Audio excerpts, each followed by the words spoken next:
Lemon எடுத்துருக்கேன், இஞ்சி, salt, உப்பு, சர்க்கரை, புதினா. இது என்ன செய்யணும்னு பார்ப்போம். இந்த புதினா வந்து மிக்ஸி ஜாரில் போடுறேன். இந்த இஞ்சியை இந்த மிக்ஸியில் போடுறேன். இந்த உப்பு இந்த மிக்ஸியிலே போடுறேன். இந்த சர்க்கரையும் மிக்ஸியிலே அரைச்சிக்கிறேன். தண்ணி ஊற்ற வேண்டாம். அரைச்சிட்டு வந்துருக்கேன். இந்த எலுமிச்சம்பழத்தை 2ஆக கட் பண்ணியிருக்கேன். இப்போ புழிஞ்சிக்கலாம். இதில் தான் புழியணும்.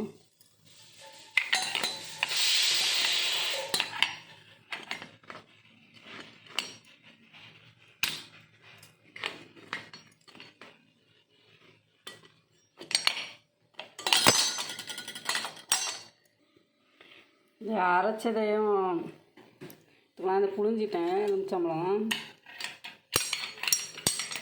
இதுவும் புழிஞ்சாச்சு.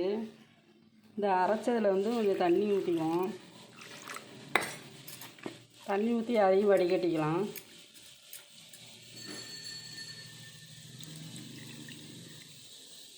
சர்க்கரை கரையணும்.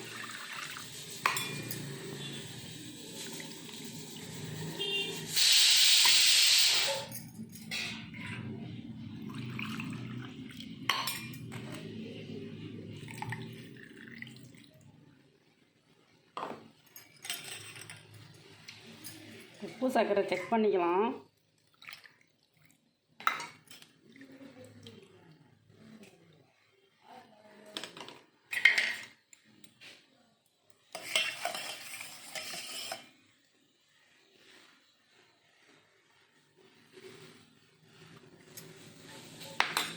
இது சரியாக இருக்குது.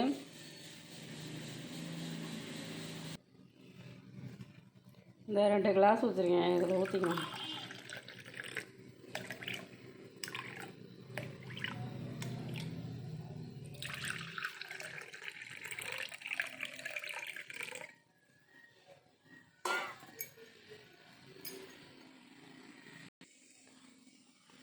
இந்த லெமன் ஜூஸ் வந்து இது மாதிரியும் செய்யலாம். சர்க்கரை உப்பு போட்டும் செய்யலாம். வீட்டில் செய்து பாருங்கள். நல்லா இருந்ததுன்னா கமெண்ட் பண்ணுங்கள். அதே சமயம் இது வந்து ஐஸ் கட்டி வேணும்னா போட்டுக்கலாம், வேண்டான்னா போட வேண்டியதில்லை. இந்த வெயில் காலத்துக்கு இதுதான் நல்லது. வயிறும் நல்லா சுத்தப்படுத்தும். லெமன் வந்து எப்பொழுதுமே வயிறை சுத்தப்படுத்தும், சர்க்கரையும் உப்பும் போட்டால். இதில் நான் வந்து புதினாவும் இஞ்சியும் சேர்த்துருக்கிறேன், வடிகட்டியிருக்கிறேன். இங்கே வீட்டில் செய்து பாருங்கள். கமெண்ட் பண்ணுங்கள், லைக் பண்ணுங்கள், ஷேர் பண்ணுங்கள், சப்ஸ்கிரைப் பண்ணுங்கள். தேங்க்யூ ஃபார் வாட்சிங்.